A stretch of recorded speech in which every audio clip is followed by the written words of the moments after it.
ஹாய்ங்க, welcome to my channel பட்டு laddu journey. First time பார்க்குறீங்களா இருந்தால் என்னுடைய சேனலை ஃபாலோ பண்ணிக்கோங்க. சண்டே ஸ்பெஷல் எங்கள் வீட்டில் நெய்ச்சோறு, பின்ன சில்லி சிக்கன் கிரேவி மாதிரி வச்சுருந்தாங்க.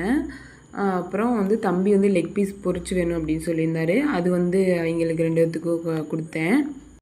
நெய்ச்சோறு, சில்லி சிக்கன் நெக்ஸ்ட்டு வீடியோவில் போடுறேங்க. இந்த வீடியோ உங்களுக்கு பிடிச்சிருந்தால் லைக் பண்ணுங்கள், ஷேர் பண்ணுங்கள், கமெண்ட் பண்ணுங்கள், மறக்காமல் சப்ஸ்கிரைப் பண்ணிடுங்க. சிக்கன் பொரிக்கிறதுக்கு ஃபஸ்ட்டு மிளகாத்தூள், மஞ்சத்தூள், இஞ்சி பூண்டு பேஸ்ட்டு, கார்ன்ஃப்ளவர் மாவு, அரிசி மாவு, எண்ணெய், உப்பு இது எல்லாத்தையும் போட்டு நல்லா பெசரிக்குங்க. நல்லா பெசரி விட்டுக்குங்க. சிக்கனில் இருக்க தண்ணியை லைட்டாக இறங்கும், நம்ம லைட்டாக தெளிச்சிக்கலாம். இது நான் ஃப்ரிட்ஜில் ஸ்டோர் பண்ணிக்கிறேன். ஏன்னா என்னுடைய மசாலாவில் நல்லா சிக்கனில் இறங்கிரும். அப்புறமா நான் எண்ணெயில் பொரித்து எடுத்துக்கிறேங்க. நல்லா மொறுமொறுன்னு லெக் பீஸ் சூப்பராக வந்துருந்துங்க. டேஸ்ட்டும் சூப்பர் அட்டகாசமாக இருந்துச்சு. இந்த வீடியோ உங்களுக்கு பிடிச்சிருந்தா மறக்காமல் லைக் பண்ணுங்கள். சரிங்க, நம்ம இன்னொரு வீடியோவில் பார்க்கலாங்களா? பாய்.